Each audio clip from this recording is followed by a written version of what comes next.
What's going on, everyone? Welcome back. Today we've got another fantasy football mock draft for you.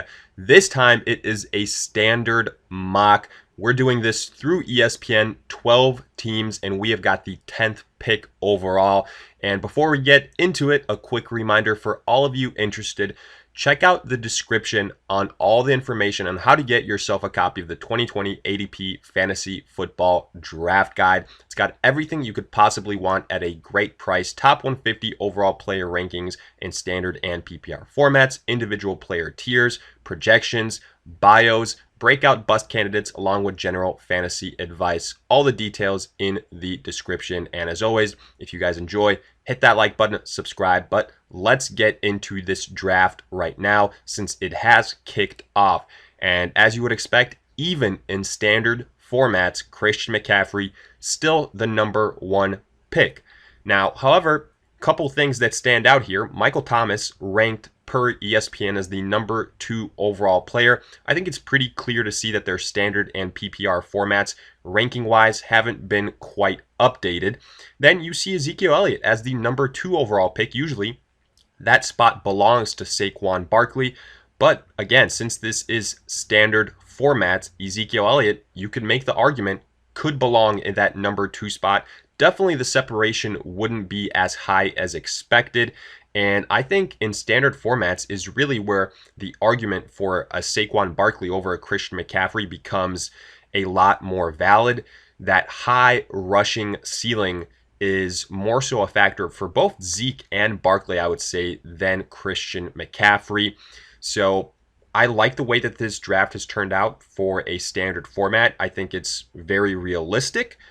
But at the same time, don't be shocked if in your own standard format drafts, you see a Saquon Barkley come number 1 off the board.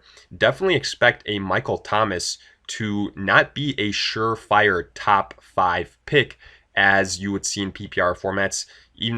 Even though we just said that and he went off the board at number 4, I believe that was an auto pick. So the team selected the next best overall player. That's why that explains the Michael Thomas selection. Then you see Derrick Henry. Also, in a standard format, Derrick Henry has a higher ceiling because in PPR formats, the worry is that he doesn't do really much of anything as a pass catcher, but as a pure rusher, he's got that high rushing yard total, high touchdown total. So I am a fan of Derrick Henry as a potential top 5 pick in standard formats. Then you see Dalvin Cook. DeAndre Hopkins afterwards, a little bit surprised because Devontae Adams still on the board, Julio, as well as Tyreek Hill. You know, to me, Tyreek Hill is a player in these formats that is definitely a little bit risky, but also someone that has that huge touchdown upside and that big playability. But let's go ahead and make our selection. We are on the clock. Kenyan Drake just got selected. And again, to me, he is more of a standard type, I should say PPR format type running back because of what he can do as a pass catcher. And I was actually looking at 2 different running backs here. I see Alvin Kamara is still on the board, but his ranking is definitely lower than you would expect in PPR formats. What I will do is I will select him because he is still my top overall player. Now, again, if this was a PPR format, I don't expect Alvin Kamara to be available, but to me, he's going to have a bounce back year. The other players that I would have taken a chance on here are probably Nick Chubb and Josh Jacobs. I believe that one of them will be available to me in the second round. And just as I say that, Nick Chubb is taken off the board. But again, Nick Chubb, specifically with Kareem Hunt there, is someone that has their ceiling lowered. And Josh Jacobs also just went off the board with the last pick in the first round. So both the guys that we were potentially hoping could fall to us in the second round, even though it was a short turnaround, are off the board. Joe Mixon was another guy that I was hoping could fall to us.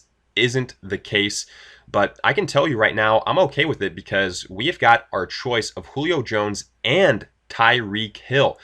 Now, me specifically, I do have Julio Jones ranked as my number 2 wide receiver in both standard and PPR formats, and I do happen to think he is a bit more reliable than Tyreek Hill. Sure, Tyreek Hill might have more blow-up games, but his floor is also lower than that of Julio Jones. For that reason, I am going Julio here. We can go ahead and, look at some of the other running backs, but Austin Eckler, Miles Sanders, I think it's a little bit too early to go with one of those guys. Leonard Fournette, way too early for him. So I'm going Julio Jones here. Aaron Jones got selected right before our pick of Julio. I wouldn't have been targeting him. I think he's going to have a big time regression year. So for that reason, I'm okay passing on him. If Joe Mixon was there for us, I would have definitely gone that way. I was initially probably hoping to go running back, especially having that latter first round pick in standard formats. I think that does put you in a good position to go still high-end RB1 back-to-back, but with the trend going the way that it did, we had to pivot a little bit, but I still think we, at the end of the day, picked the best available players on the board. Alvin Kamara at number 10, even though he is a more PPR format type of running back, he's still going to deliver a good amount of pass catching yards every single game. Those will still count. The receptions won't, but we know he's going to get his usage as well as a pure rusher. He's on a great offense, loading up on talent in the NFC South, as you can tell with both Kamara and Julio Jones. I love pretty much every single offense there. Let's go ahead and see what has been taking place since our selection of Julio, though. Austin Eckler being taken off the board. I'd definitely be waiting on Austin Eckler in standard formats until the end of the second round, maybe even start of the third round. No Phillip Rivers. He is a big-time pass-catching running back. So for that reason, I would pump the brakes on Eckler a little bit in standard formats. Tyreek Hill going with the 5th pick in the second round. Very good value.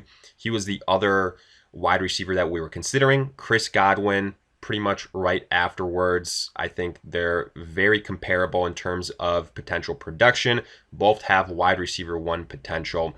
Patrick Mahomes, bit of a surprise with the 7th pick in the second round. Man, that is a reach in my eyes, flat out. Now, I will say the one thing that I do like is that Patrick Mahomes was the first quarterback off the board. Usually you see Lamar Jackson being that guy, but I do have Patrick Mahomes slightly ahead of Lamar Jackson. I do believe the total yards and total touchdowns will be higher.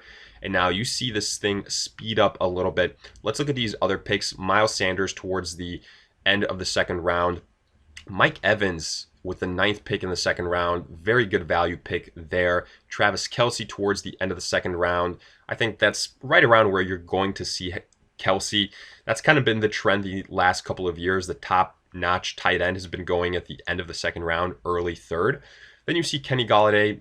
Again, not a bad selection at the end of the second round. A little bit surprising to see Thielen and Cooper Kupp. Definitely more PPR type of wide receivers. I would have personally gone with someone like an Amari Cooper.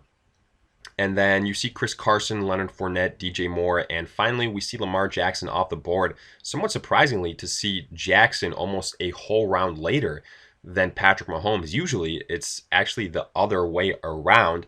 So it's a nice change of pace to see the way that this is unfolding. Let's go back to our big board, however. Amari Cooper is still there. Right now, he would be my selection. You see a guy like a George Kittle, potential player to add at the tight end position. I also like Todd Gurley, but the problem with Gurley would be that you're loading up on 2 Atlanta players, and you're really relying on that offense for the Atlanta Falcons. Now, don't get me wrong. I think that they're going to be excellent.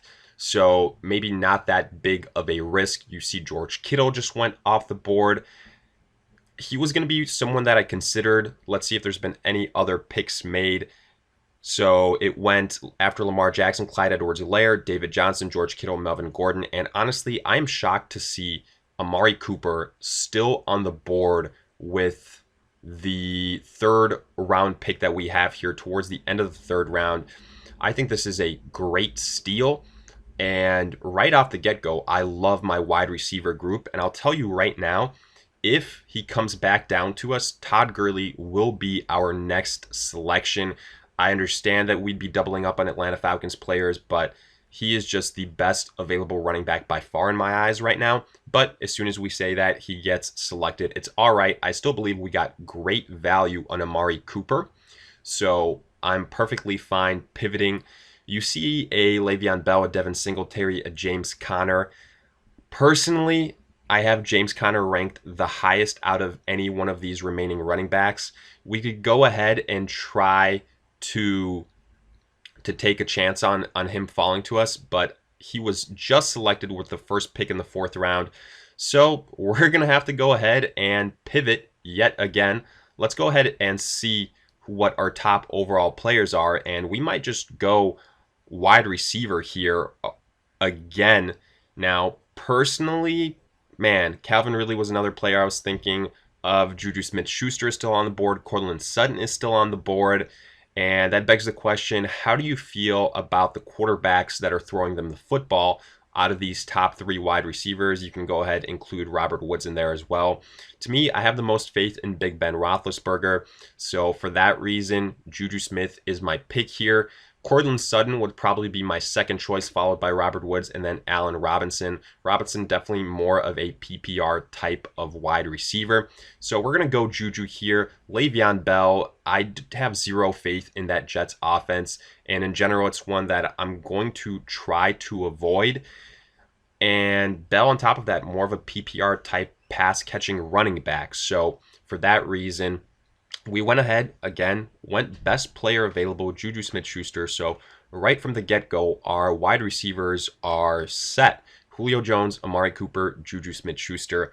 Alvin Kamara is our only running back, but I still believe that he is a top-end tier 2 running back, even in standard formats. So it does allow us a little bit of flexibility, but we will have to address the running back position later on. Let's keep that in mind. Now, you're going to start to see some of these running backs go off the board. I'm hoping that David Montgomery will be available to us, but we'll see. With the auto pick situation being what it is, I wouldn't be shocked if he isn't available. He isn't on the board at all, because right now, probably him and Devin Singletary have the highest available volume on a game-to-game basis out of any of these other guys. Kareem Hunt is someone that I would consider if this was a PPR format, but since it's standard format, it's not something that I would be very high on doing. Now, I would say that this kind of unfolded the way that it did in terms of going wide receiver heavy in the 2nd, 3rd, and 4th rounds, primarily because there was a run on running backs at the end of the 1st round and start of the 2nd round. So maybe, if we had that 11th, 12th pick overall, we would have gone back-to-back running backs.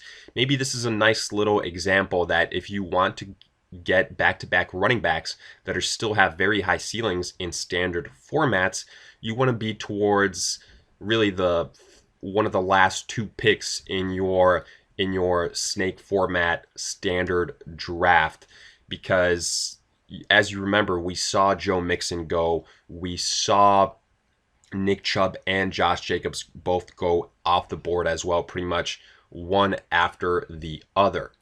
Now we have got about 8 picks here until our next selection. And the way that this is played out since our selection of Juju Smith, you see A.J. Brown off the board.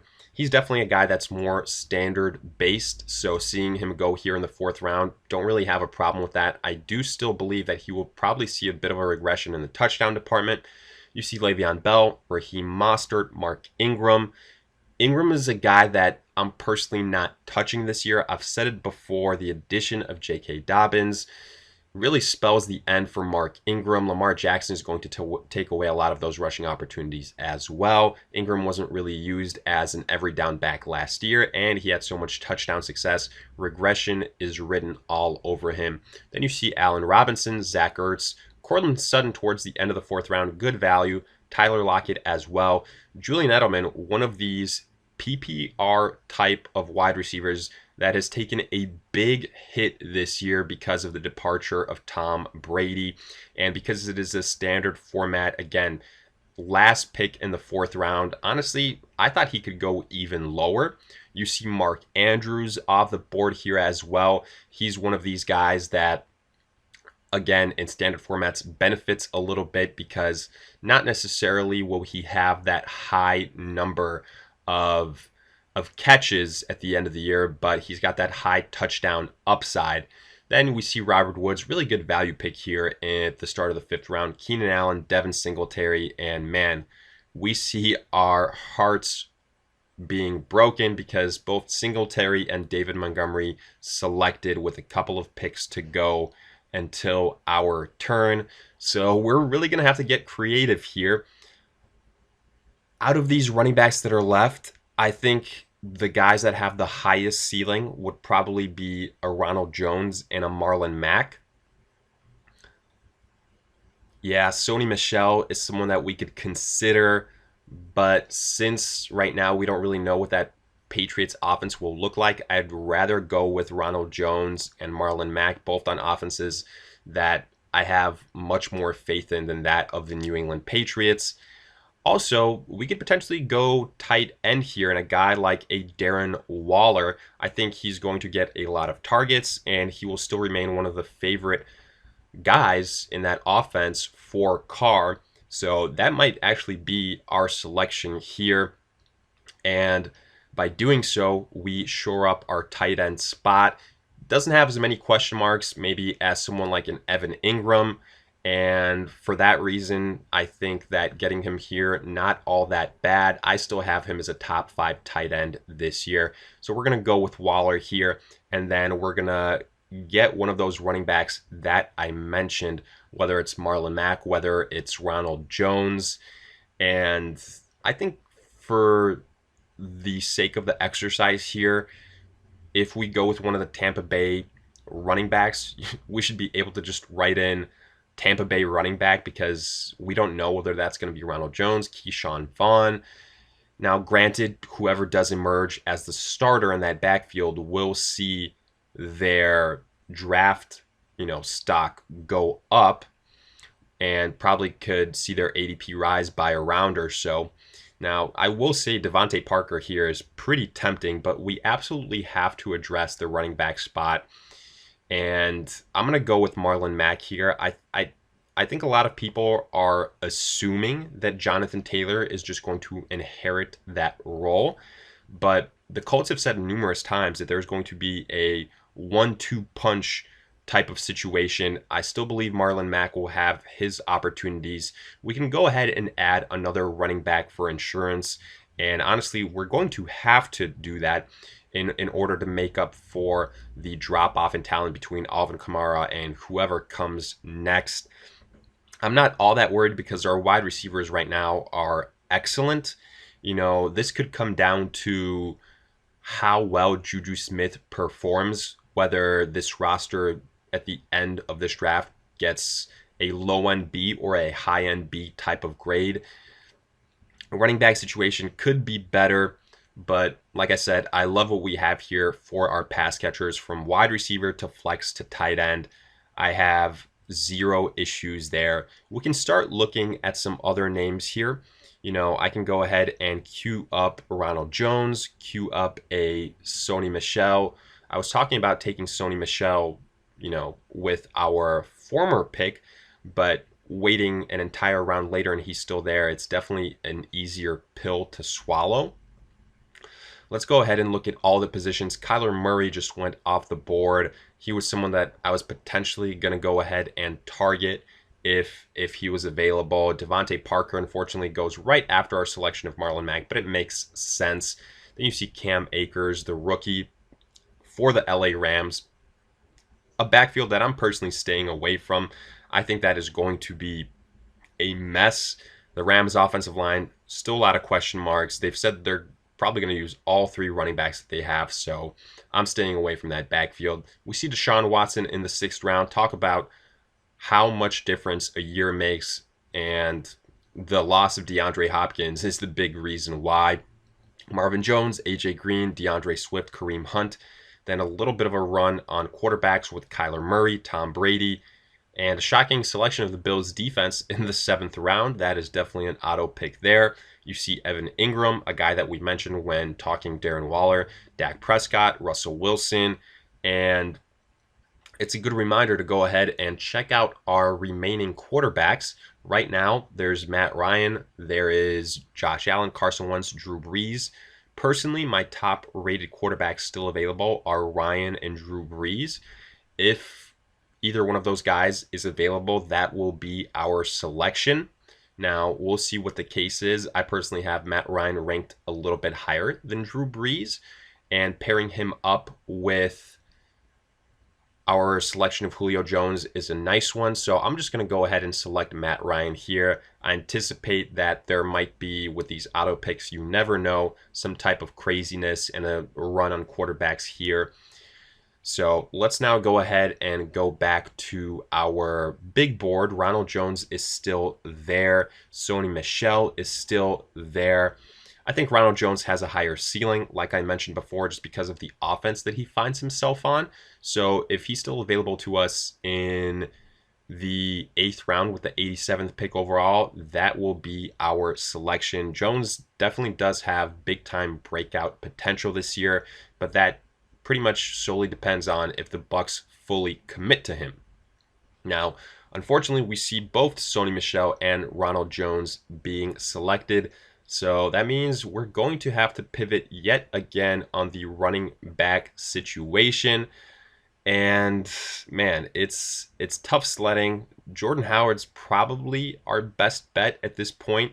You know, Keyshawn Vaughn is someone that we can consider, but it's tough to predict there. I think right now that probably going Jordan Howard is the better choice. I'm going to go ahead and probably draft him right now. Let's see that we're not passing up on some other unbelievable talent, but we've gotten to this point in the draft where, you know, these guys are definitely a little bit further down the projection spectrum in terms of fantasy scoring. So I'm going to go ahead and get Jordan Howard for some depth. Now, it's not a sexy pick. Matt Breida is also there. It's going to be really interesting. Like I said, I think the takeaway here with this mock draft as we get towards the end of it, just because this will turn into a lot of auto picks and probably a lot of kickers and defenses being selected at this point in time, we'll go ahead, queue up some players. But the takeaway here is, man, there's going to be some really good wide receivers, especially in standard formats, available to you in the 3rd, 4th, maybe even 5th round. So if you have the ability in the 1st and 2nd round to double up on these high-end running backs, go ahead, do so. I don't regret going Alvin Kamara and Julio Jones. They were by far the best 2 available players. I believe that our selection of running backs at that point had come down to an Austin Eckler, a Leonard Fournette, a Miles Sanders. Miles Sanders has probably been the guy that I considered most, but Julio Jones, by far out of all those names, is the guy that I have ranked highest on my list. I did not want to reach, and getting a wide receiver 1 at that point in the 2nd round is still nothing to frown about. So let's go ahead and get a couple of guys on our cue sheet here. I think that someone like a Deontay Johnson, maybe if a Juju Smith-Schuster injury occurs, someone like a Preston Williams or an Emmanuel Sanders aren't bad choices either. So let's go ahead and get those guys on our big board. Darius Slayton, also not a bad choice. So I'm going to go ahead, queue up those guys. Running back wise, you know, it's tough at this point in time. Maybe you go with a Matt Breida to just wrap up that entire Miami backfield. So I can go ahead and add him on our cue sheet afterwards. For now, I'm just going to go ahead and draft Deontay Johnson. But let's go ahead and kind of grade our roster. We have Matt Ryan, Alvin Kamara, Marlon Mack, Julio Jones, Cooper, Darren Waller, Juju Smith-Schuster. We've added to our bench with Jordan Howard, Deontay Johnson. I'm not going to go ahead and pick defenses or kickers at this point in time. So quarterback, I think we did absolutely fine. Running back Alvin Kamara, I have zero problems with that pick with the 10th overall spot in the first round. I think it's a good value pick. Then Julio Jones was our second pick. So again, even though we see that drop off in running back talent, I still think that our first 3, 4 picks, when you analyze it, probably went the way that you would logically go ahead and draft. We're going to have to do a lot of work in that RB2 spot. Might have to do some magic via trades. I'll go ahead and add Matt Breida for some insurance here. But overall, just because there is some risk with a Juju Smith-Schuster, I'm probably going to give this a low-end B type of grade, B minus to B type of grade, and obviously the RB2 spot on this roster leaves a lot to be desired, but no problems. That's why we do these mock draft, folks, to learn what type of situation we can expect to some extent from a different draft spot, and in different formats, what type of players will be available to you. So with that being said, let me hear it in the comment section. Did you agree, disagree? What type of strategies are you guys using in standard formats versus PPR formats? And along with any other fantasy questions you guys might have. And as always, if you guys enjoyed, hit that like button, subscribe. Also remember to check out the ADP 2020 Fantasy Football Draft Guide. All the information in the description. But for now, we'll see you guys in future videos.